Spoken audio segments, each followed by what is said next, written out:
Hello student, आज मैं आपको विभिन्न प्रकार की संख्याएं, डिफरेंट टाइप के नंबर्स के बारे में बताऊंगी, जो नंबर्स हम कक्षा 1 से फर्स्ट क्लास से पढ़ते आ रहे हैं। उसमें से सबसे पहला नंबर आता है स्टूडेंट प्राकृत संख्याओं का। क्या होती हैं प्राकृत संख्याएं? प्राकृत संख्याओं को हम इंग्लिश में कहते हैं नेचुरल नंबर्स। इसलिए हम इसको काय से दर्शाते हैं, कैपिटल एन से दर्शाते हैं। नेचुरल नंबर्स प्राकृतिक संख्याएं क्या होती हैं, हम कैसे याद रखेंगे बच्चों? हम गिनने वाली संख्याएं, गिनती कहाँ से शुरू होती है? गिनती एक से शुरू होती है ना? तो प्राकृत संख्याओं का जो ग्रुप है, उसमें उस ग्रुप में कौन कौन सी संख्याएं होंगी? 1, 2, 3, 4 एंड सो ऑन, अनंत तक, इनफाइनाइट तक, अप टू इनफाइनाइट। तो प्राकृत संख्याएं, नेचुरल नंबर्स को हम एन से डिनोट करते हैं। और इस प्राकृत संख्याओं के समूह में, ग्रुप में कौन कौन सी संख्याएं होती हैं? 1, 2, 3 से लेकर अनंत तक की संख्याएं होती हैं। ये प्राकृत संख्याओं का समूह हो गया। इसके बाद दूसरे टाइप की संख्याएं, दूसरे प्रकार की संख्याएं पूर्ण संख्याएं, मीन्स होल नंबर्स, पूर्ण संख्याएं। जैसा कि आपको मालूम है, प्राकृतिक संख्याएं, गिनने वाली संख्याएं 1, 2, 3, 4 से शुरू हुई थी, लेकिन जीरो के बिना ये पूर्ण नहीं थी। प्राकृत संख्याएं जीरो के बिना पूर्ण नहीं थी। इसलिए जब शून्य का आविष्कार हो गया तो प्राकृत संख्याओं के ग्रुप में शून्य को जोड़ा गया। जब हम इस ग्रुप में शून्य को और ऐड कर दें, बाकी सारे नेचुरल नंबर्स, बाकी सारी प्राकृत संख्याएं कहाँ तक? अनंत तक। तो जब एक से लेके अनंत तक, तो ये तो नेचुरल नंबर्स हैं, प्राकृत संख्याएं हैं। जब इस ग्रुप में जीरो को ऐड कर लेते हैं तो ये वाला ग्रुप क्या हो जाता है? पूर्ण। हम इसको इस तरह से भी याद रख सकते हैं कि जीरो के बिना प्राकृत संख्याएं पूर्ण नहीं थी, है ना? इसलिए जैसे ही जीरो ऐड होगा प्राकृत संख्याओं के ग्रुप में, ये सारे नंबर्स क्या कहलाएंगे? पूर्ण संख्याएं कहलाएंगी। चलिए, तीसरी संख्याएं पूर्णांक। अब पहले तो प्राकृत संख्याएं थी, उसमें आवश्यकता के हिसाब से आगे चल के जीरो ऐड हुआ, जीरो का आविष्कार हुआ, लेकिन इससे भी काम नहीं चला, है ना? उधारी दर्शाने के लिए, ऋणात्मक दर्शाने के लिए हमें ऋण चिन्ह की जरूरत पड़ी। ऋण, ऋण का चिन्ह मतलब इन सभी प्राकृत संख्याओं के आगे अगर हम माइनस का चिन्ह लगा दें तो वे संख्याएं कहलाती हैं ऋणात्मक संख्याएं। मतलब -1, -2, -3, इस तरह से कहाँ तक? अनंत तक, है ना? ये प्राकृतिक संख्याओं के आगे हमने ऋण का चिन्ह लगा दिया तो ये हो गई ऋणात्मक संख्याएं। अब इसमें जीरो भी शामिल है, इसमें सभी धनात्मक संख्याएं भी शामिल हैं।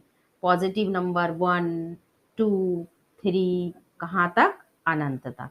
मीन्स पूर्णांक मीन्स इंटीजर्स। पूर्णांक को इंग्लिश में इंटीजर कहते हैं, इसलिए इसको काय से दर्शाते हैं? कैपिटल आई से। तो पूर्णांक के समूह में सभी धनात्मक, सभी ऋणात्मक के साथ जीरो भी शामिल होता है, और इस ग्रुप को हम कहते हैं पूर्णांक। अगली प्रकार की संख्याओं में नंबर आता है सम संख्याएं, जिसे हम इंग्लिश में कहते हैं इवन नंबर्स।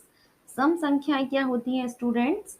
ऐसी संख्याएं जिसमें 2 से पूरा पूरा भाग चला जाता है। जैसे कि 12, 12 में 2 से पूरा पूरा भाग चला जाएगा 6 बार। तो सम संख्याएं इवन नंबर्स क्या होती हैं? विच इज डिविजिबल बाय 2, जो कि 2 से विभाजित हो जाती हैं, सम संख्याएं कहलाती हैं। 2, 4, 6, 8, इस तरह से अनंत तक ये सब संख्याएं 2 से पूरी तरह विभाजित हैं, डिविजिबल बाय 2 है। इसीलिए ये सम संख्या, इन्हें सम संख्याएं कहते हैं। अब अगर कोई बड़ी संख्या आ जाए, मान लो कहीं लिखा हो 360 लिखा हो, 482 लिखा हो, 968 लिखा हो, तो इन संख्या, इससे भी कोई बड़ी संख्याएं हो, तो हम देखकर कैसे पता लगाएंगे कि ये सम संख्याएं हैं कि विषम संख्याएं हैं? बहुत ही इजी है स्टूडेंट, हम इनकी इकाई का अंक देखेंगे, इनका हम वंस प्लेस देखेंगे। अगर वंस प्लेस पर 0, 2, 4, 6, 8, सिर्फ आप इनको याद रखना। अगर वंस प्लेस पे, इकाई के अंक पे 0, 2, 4, 6, 8 है, तो वह संख्या सम संख्या होगी, डिविजिबल बाय 2 होगी। ठीक है स्टूडेंट, सम संख्याएं। अच्छा चलिए आगे आ जाते हैं विषम संख्याएं। जस्ट इसका अपोजिट, विषम संख्याओं को इंग्लिश में कहते हैं ऑड नंबर्स। ऑड नंबर्स वे संख्याएं जो 2 से विभाजित नहीं होती हैं, which is not divisible by 2, वो होती हैं विषम संख्याएं। तो जैसे 2, 4, 6, 8 है ना, तो विषम संख्याएं कौन सी होंगी? 1, 3, 5, 7, 9, इस तरह से अनंत तक। ये होती है सम संख्याएं which is not divisible by 2, जिसमें 2 से पूरा पूरा भाग नहीं जाता है, वह विषम संख्याएं होती हैं। जिसमें 2 से पूरा पूरा भाग चला जाता है, वह सम संख्याएं होती हैं। अगली संख्या भाज्य संख्या, कंपोजिट नंबर्स। भाज्य संख्याएं मीन्स इंग्लिश में कहते हैं कंपोजिट नंबर। ऐसी संख्या जिसमें जिसके एक और स्वयं के अलावा और भी फैक्टर होते हैं, मीन्स फैक्टर होते हैं मीन्स जिसमें एक और स्वयं के अलावा किसी और भी संख्या से भाग जा सकता है, उसे भाज्य संख्या कहेंगे। भाज्य यानी जिसमें भाग चला जाए, है ना। जैसे कि मान लो 8 लिया मैंने, 8 में एक और स्वयं, एक और स्वयं मतलब खुद 8, तो 1 और 8 से तो पूरा पूरा भाग चला ही जाएगा। इसके अलावा 8 में 2 से भी पूरा पूरा भाग चला जाएगा, 4 से भी पूरा पूरा भाग चला जाएगा। मीन्स 8 के एक और स्वयं के अलावा 2 और फैक्टर आ गए हैं, इसका मतलब 8 भाज्य संख्या है, इसमें और संख्याओं से भाग जा रहा है। तो इस तरह की संख्याएं भाज्य संख्याएं कहलाती हैं, जिसके एक और स्वयं के अलावा एक और अधिक फैक्टर्स हों, उन्हें हम भाज्य संख्याएं इंग्लिश में कंपोजिट नंबर्स कहते हैं।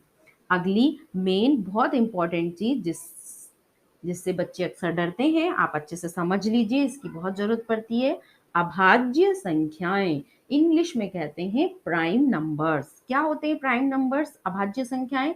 जस्ट इसका उल्टा, भाज्य मतलब जिसमें एक और स्वयं के अलावा और भी फैक्टर होते हैं, फैक्टर होते हैं मतलब उसमें किसी और संख्याओं से भी पूरा पूरा भाग चला जाता है, विभाजित हो जाती हैं, वह भाज्य होती हैं। अभाज्य क्या होगी? कि जिसमें ऐसी संख्याएं जिसमें एक और स्वयं के अलावा किसी और से भाग ना जाए, एक और खुद के अलावा किसी और से वह डिविजिबल ना हो, वह अभाज्य संख्याएं कहलाती हैं। एक और खुद के अलावा कोई दूसरा फैक्टर ना हो, वह अभाज्य संख्याएं कहलाती हैं, प्राइम फैक्टर कहलाती हैं। सबसे छोटी अभाज्य संख्या 2 होती है। सबसे छोटी अभाज्य संख्या 2, क्योंकि 2 के फैक्टर क्या होंगे? 2 में 1 से भाग चला जाएगा, 2 से भाग चला जाएगा, इसका कोई भी तीसरा फैक्टर नहीं है, तीसरा गुणनखंड नहीं है, इसका मतलब 2 अभाज्य संख्या है।